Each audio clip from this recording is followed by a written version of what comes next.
Hello, everybody out there on Facebook. What is going on? Oh, whoops, my bad. All right, I'm trying to fix the filter because it made me look super duper pale. All right, there we go. Hi guys, what is going on out there in Facebook land? So I wanted to jump on here live and answer a couple questions. These are the most common questions I get asked when people learn that I don't drink and that I gave up drinking for the year of 2019. So I wanted to jump on here and share with you what these common questions are and then my answers to them. So some of you guys have seen the videos that I've done in the past about not drinking for a year.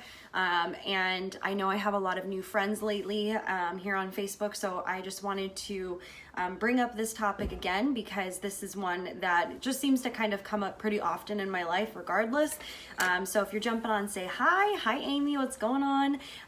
So I wanted to just jump on here and share with you guys what it is that I'm doing. And basically for the year of 2019, I said that I wanted to give up alcohol. And these are the most common questions I get. First question I usually get, this is the most common question asked, is it hard giving up drinking for a year? So this one is interesting because I've had this goal of giving up alcohol for probably, I don't know, 5 years.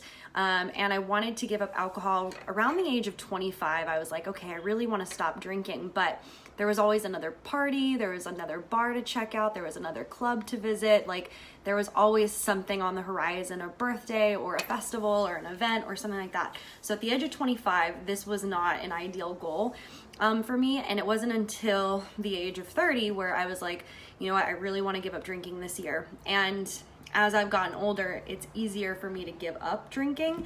And this, once I had decided that 2019 was going to be the year that I was going to give up alcohol, it was done. Like I had made the decision beforehand and I had decided like that is what I'm gonna do come hell or high water. Like I'm giving up alcohol for an entire year. And I've come to a point in my life where it was a very easy decision. It was a very simple goal. And so in the sense that it wasn't hard at this point in my life to give it up, but it was harder when I was younger and I was still in the party scene and I still wanted to go out and drink and do all the things. So back then it didn't work out. I really wanted to give it up, but I wasn't in the right headspace. I wasn't in the right mindset. Now that I'm older, now that I've experienced many hangovers and plenty of blackouts, I definitely was happy to give it up. So definitely it became more effortless as time went on. The second question I get asked is why a year and why alcohol? So we know that New Year's resolutions can bring about many things that we want to change and do. For me, I wanted to make like a huge step when it came to my mental and emotional health. And drinking was one of the biggest issues for my mental health. Every time I drank, the next day and the next few days, I would experience really bad depression and anxiety, like really bad anxiety. My heart would be racing. It got to a point where I was like questioning, like, what is my purpose with life? And not in like a good, positive way. It was like, what am I doing with my life in a very deep, depressed type of way? And I just felt really hopeless. And so alcohol ended up being a big problem for depression and anxiety, and I was just sick of feeling that way. And I was like, why am I doing this to myself? Like, it doesn't make any sense. Like, why am I choosing to drink this and it's causing me problems? Like, why would I put myself through this kind of pain? So I decided that because of the depression and the anxiety that I wasn't going to drink. And a lot of people ask me like, why are you drinking? Why give up alcohol for a year? I know that a lot of studies kind of debate between 21 to 60 days making a habit, but for me, I wanted like a real challenge. I wanted to face myself in so many different scenarios, whether it was a wedding or a birthday, or to just experience daily stress and frustration from whatever it may be, and to not turn to like a bottle of wine or going out with friends to relieve stress. I wanted to challenge myself to find other ways to tap into my own personal, emotional, and mental strength that didn't require alcohol, and I wanted to give myself an entire year to do it. So for me, that felt more aligned than just giving it up for 60 days or a month or 90 days or whatever. I wanted to commit to a full out year. I wanted to commit to weddings, events, holidays, birthday parties, baby showers, all the things. And I wanted to see myself in every situation so that I knew that no matter what comes my way, like I can be better and prosper regardless of whatever environment I'm put in, whatever circumstance may come up, or whatever emotional or mental state that I'm in. So for me, a year just felt aligned, it felt right. The next question I get asked quite often is, what about weddings, social events, parties? Do I get bored? Is it weird being around people who are drunk? I love this question. It cracks me up because I thought about this. This is one of the biggest reasons I didn't actually commit to this goal sooner, is because I was always like, oh, there's a wedding coming up, or there's a birthday, or like I'm gonna go on a wine tour, or there's this other thing. And there was always some kind of social event that was tied in with alcohol. And so I didn't want to commit to that goal when I was younger. But now, again, as I said, now that I'm in my 30s, committing to it was much easier. But when it comes to weddings, social events, parties, all that kind of thing, I go sober. Like, that's just, I mean, I'm going sober, I'm staying sober, and I leave sober. The positive effects of going to events like this sober is that I have a clear mind and a clear head, and I remember all the things I'm doing and saying, and I don't have to apologize to anybody the next day or wonder what the heck happened to my phone. I also really enjoy getting to know other people at these events who don't really drink either, and it's really cool, like, meeting other people who aren't drinking, because then you have somebody else that understands what it's like to be in situations where a lot of people are really drunk. You also see people go from like totally coherent to not coherent, and I know I've been one of those people. I've seen girls and men, but I'm referring to girls because I am a female, like, you know, start out with the best intentions, and by the end of the night they're slurring their words, they're falling into people, they're getting real low on the dance floor. And I know it's all for some people it's good and it's fun and it's like part of their experience, but I just got to a place where I didn't want to do that anymore. But being around it, it's funny to an extent, but then there comes a point where you're like, ooh, you know, like, I hope she's okay tomorrow, or I hope he's all right, or oh my gosh, is he gonna start a fight with somebody? You just see people really transform sometimes into these major alter egos, and you're just like, wow, like I had no idea this person had that in them. So it's kind of interesting to see different sides of people.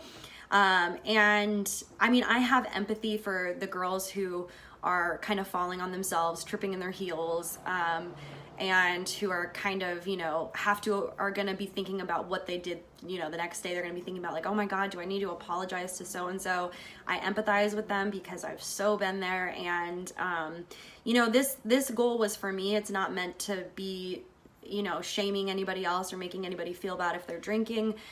This goal was totally for my mental health. So it's just interesting to see people in different situations, and then to be on the other end of it, because before it was like I was that drunk girl, and then now that I'm not that drunk girl, I'm watching that drunk girl or that drunk guy, and it's just like, it's very eye-opening to say the least. But I have empathy for these people because I've, again, been there. Okay, next question I get asked is, do you ever want to have a drink because everyone else is? There has been times where I've gone to weddings or other events where it is uncomfortable or awkward at times, where everybody's drinking and people are doing shots, and you have this moment where you're like, cheers with my water. And you know, there's been moments where I'm like, oh man, I would love a celebratory shot. But then I remind myself of what that celebratory shot or drink would cost me the next day. Even just one drink for me, like, kind of puts me in a downward spiral. And at this point in my life, it's just a non-negotiable for how I want to feel and how I want to hold myself. And so I remind myself of that, and then it's a very quick, fleeting moment of wanting to be a part of something, and then realizing I can still be a part of it, but just in a different way. And I find that I often meet people who don't drink either, or who drink but don't want to but feel pressure to, and I actually come off as a relief to them because they either don't drink or they don't want to drink, and it's refreshing for them to meet somebody who doesn't really drink, because we kind of are a rare breed these days. Drinking is such a social norm, and you know, for some people it's not a negative effect, but for a lot of people it is. And for me to honestly like share my story and be vulnerable and say like, hey, like, it causes me like depression and anxiety, and they're like, wow, me too, I just never thought to not do it because I'm always somewhere where there's alcohol. So for them, I think it's refreshing to meet me and my husband, because he doesn't really drink either, and we've made friends who don't really drink, and when I go out with friends and like go to dinner and stuff, they don't feel pressured to buy, you know, a $13 or $15 drink. They're like, oh, she's gonna have water, great, me too. So for that reason, it's really cool. The next question I get asked is, what physical changes have I noticed as far as like weight loss, clear skin, whatever? And I get this question asked a lot by women. I will say that I have noticed clearer skin, but I do take good care of my skin. I do have a regimen that I'm pretty invested in, and I do like to take care of my body. And I did that when I was drinking anyway, but I'm more mindful of it now. I will say that I noticed after drinking, like the day after drinking, I would have like, my skin would be really dehydrated. Like I would look like my wrinkles would appear more prominent, and also like my cuticles and my hands felt more dry after drinking. I just felt really dehydrated. So I would notice that, and it just felt like, I felt like my face was like pulling down and like melting when I was drinking. So I have noticed like clearer, tighter skin. But that was after months of not drinking. That wasn't like immediate. And again, I take good care of my skin. I have a regimen that I follow. As far as weight loss goes, I didn't really notice weight loss, but I'm not trying to lose weight. Like cutting out drinking wasn't a way to lose weight. Plus I wasn't drinking, the alcoholic beverages I would consume weren't high in sugar. So I would have like basically soda water and hard liquor, or I would have like White Claw. So I wasn't drinking very high sugary, high carbohydrate drinks anyway. So I wasn't really gaining weight when I was drinking. The only time I gained weight when I was drinking was when I went to Trader Joe's and I bought a bunch of Moscow Mules, and I was like, wow, these are amazing, they taste great, not even thinking to look at the carbs or the sugar content in that, and then realizing why I had such a bad headache. So I didn't really notice any weight loss. Clearer skin, yes. Mental and emotional health, you really can't put a price on it, people. Like, I have never felt better in my entire life. I've never felt more confident. I've never felt more happy. I've never felt more like joy on a day-to-day basis. And I really believe that is because I've been willing to face myself in every situation and committing to this goal for an entire year. Really showing up as who I want to be and who I am in all of the different social situations, whether it's weddings, events, parties, birthdays, whatever, and just day-to-day life stressors, overwhelms, you know, and dealing with my own, shit, and not turning to alcohol or food to soothe my emotions. So my mental and emotional health has immensely skyrocketed. I literally there aren't even enough words to describe how good I feel in my life right now. And I do believe that is because I don't drink. The next question I get asked is, will I drink again? And honestly, I don't know, because I feel so freaking good right now. Like, I've, again, never felt so good in my entire life that drinking just sounds like, I don't want to. I mean, there's moments where I'm like, well, what if I go to Italy, or when I go to Italy, really, because there's going to be some point I'm going to go to Italy, and I'm going to want to like test wine and do all the things. So there's those moments where I'm like, wow, that'd be really fun. I would really like to do that. However, I would be such a lightweight. I would have like 2 sips and I would be gone. I wouldn't even remember it. So who knows? I don't really know. I kind of want to challenge myself to another year. So we'll see. We'll see what happens. Next question I get asked is, what alcoholic drink do I miss the most? And that would be micheladas. And if you don't live in Southern California, you need to Google it, because micheladas are amazing. They're like Mexican beer with delicious Mexican specialties like chamoy, tajin, and clamato and lime, and they're literally like my most favorite thing ever. And I usually didn't get that too gnarly of a hangover from micheladas. However, drinking beer, we all know, just adds to that visceral fat. It just gives you that beer belly, which is just, it's not cool. So I don't really drink beer, or I didn't really drink it as much. Plus, I have the bladder of like a 2-year-old, and I have to pee all the freaking time, so it was really inconvenient to drink beer. Next question I get asked is, does my husband drink? What does he think? My husband doesn't really drink. He'll have like 1 or 2 cocktails if we go to like weddings or events, but that's pretty rare even then. And it's not like he really likes alcohol. I think he just does it once in a while, just because it doesn't have an allure to him. Like, he's not like totally into it. He's not a connoisseur of any kind of liquor or beer, so it made this whole process that much easier. and he's totally supportive, and he's very much proud of me, and I think he is benefiting from this as well. The next question I got asked was, what kind of drunk was I? For many years, I was like that fun-loving drunk that would want to get down on the dance floor, and I would laugh a lot and make new friends. And then as I got older, I think a meaner side of me started to come out, because adulting 101 is really hard. So I don't like that side of me, and so I had to put that girl away. We're all better off without her. Next question I get asked is, what advice do I have for anyone who wants to give up alcohol for a month or 6 months or a year?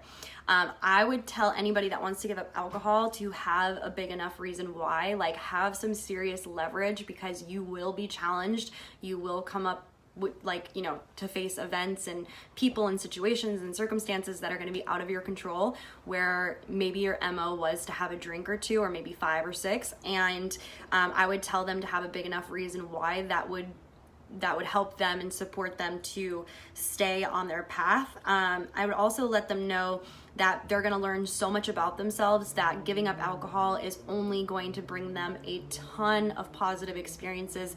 Not once have I had a bad experience giving up alcohol. It's only been positive. So they have, while it feels like they're giving something up, you're actually really gaining something in return, and that is by far the best part.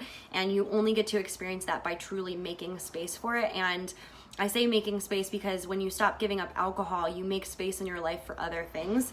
And so the only thing that it can occupy the space, if you're committed to it, is positive things. So you also have to know, like, your triggers. Like, what is a trigger for you? Is it stress? Is it overwhelm? Is it, you know, the kids? Is it work? Is it whatever? And learn other ways to deal with the stress and overwhelm of life. And I think emotional intelligence is beautiful, and I think it's something to pursue if you're going to be successful, period, but especially if you're going to give up alcohol. I'd also tell them that they may have friends that stop inviting them out because they don't drink, and this is totally okay, because 1, it's not putting them in an environment with people that are drunk, and then 2, you also kind of, I'm not going to say learn who your friends are, but you kind of learn who your friends are. And it's okay that not everybody's going to do what you do. And it's totally your choice, and it has nothing to do with them. And it's not that you're judging other people for not for drinking. It's just that you choose something different. And if people are cool with you not drinking, they're still going to invite you out. Like, I still have friends who like go out and drink, and I'll go with them. And I'm happily their DD, whereas before I would never volunteer to DD because I was not reliable. If I said I'll DD, it was like, yeah, freaking right you will. So having friends, you'll find out who your friends are in that sense, that still want to hang out with you and don't care if you don't drink. I think for some people, when they have friends that don't drink, it makes them insecure, and I think it makes them uncomfortable because they don't want to be around people who are sober, because they think that in order to have fun, you have to be drunk, which is just not true. I used to think that. I would think like, oh gosh, if you're going to go out at night and you're not going to drink, like how boring, like what are you going to do? And it's just funny how much my mindset has changed around it, because in fact, I think I have way more fun, and I think I'm a lot more fun now that I'm sober. And I have found this whole new side of me that I didn't know was there. Like this light, this childlike spirit, this like have fun, like super just, what's the word? Kind of like carefree, just go with the flow type of attitude. Whereas before, I think I was losing it, and I was using alcohol sometimes as a way to cope. By no means was I an alcoholic, but I think sometimes we can get caught up in our own stories in our head about how life is hard and this sucks and blah, blah, blah, blah, blah. Let me just have a bottle of wine and soothe my feelings. And so, it really forced me to deal with my emotions in a different way. So let me get caught up in the comment section. Shelly said, I agree on the challenges of drinking. Not drinking in a drinking situation is super hard. You are more than often asked why. I'm honest. My husband, he used to say, oh, I'm sober. So then when people are like, oh, like, because most people aren't going to be like, oh, tell me about your drinking problem. Like most people are going to be like, oh, okay, they're going to respect when you say I'm sober. because they maybe think and assume that you've been to AA and you've been through the 12-step process. I personally just say alcohol gives me really bad depression and anxiety. And sometimes that makes people awkward, but honestly, it's my truth, and I really just don't give a flying F what anybody really thinks at this point. At first, it was a little awkward. The first couple months were a little awkward when people be like, why don't you drink? I'd be like, oh, I'm giving up for 2019. And like, oh my God, that must be so hard. And I'm like, yeah, thanks for, just reminding me that I'm doing this. And sometimes I would say, well, it's really not, but it's just my choice.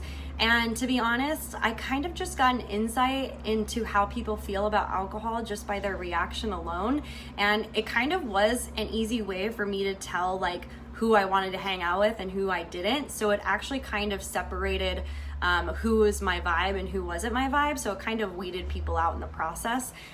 So now I really don't care when people ask me like, why don't you drink? I'm like, it gives me depression and anxiety. Like, why would I want that? And they're like, oh my God, it does me too. And I'm like, oh, well, that sucks. And they're like, well, how do you, and then that's how the conversation gets started, which is why I'm answering all these questions here. Cause I've met so many people who drink and get really bad depression and anxiety the next day, but feel like they can't not drink. So I just want to be that beacon of hope that if you don't want to drink, you can freaking do it. And if you do drink and you don't get depression and anxiety and you don't experience hangovers that make you want to cry and make you feel hopeless, then bravo, good for you. That is not normal. But some of us deal with some really deep shit when we drink. So I wanted to take a radical step towards my mental and emotional health, and this is how I did it. And I'm really proud of myself. I have no idea what day of the year it is besides the fact that it's September 30th. But what I mean is like what actual day of the year. Because I sometimes look, because I'm like, oh, I wonder what day I'm on, like 165 or something like that. But it's just kind of, it's cool. I like it. I like being sober. So if you guys have any other questions, you are more than welcome to post them in the comments section below, and I'll answer them for you. And I'm also going to put this up on my blog. So if you don't want to watch this whole thing, if you just started watching, it'll all be in written format on my blog. So I'll link that as well. Again, if you have any questions, feel free to reach out. Otherwise, you guys have a fantastic day, and I will catch you another time. Oh, wait, let's see what Amy said. This makes me want to pay attention more to how I feel after drinking. I'm not sure if I've ever felt depressed, but I know I felt like poop. Yeah, well, you would know. You would definitely know. The anxiety and depression, you'll feel it, like heart palpitations, just questioning your existence. It's not a beautiful thing. It's really, it's deep and it's painful and it's not fun. So otherwise, you guys have a fantastic day. I will catch you on the next live. And yeah, thanks for joining. Bye.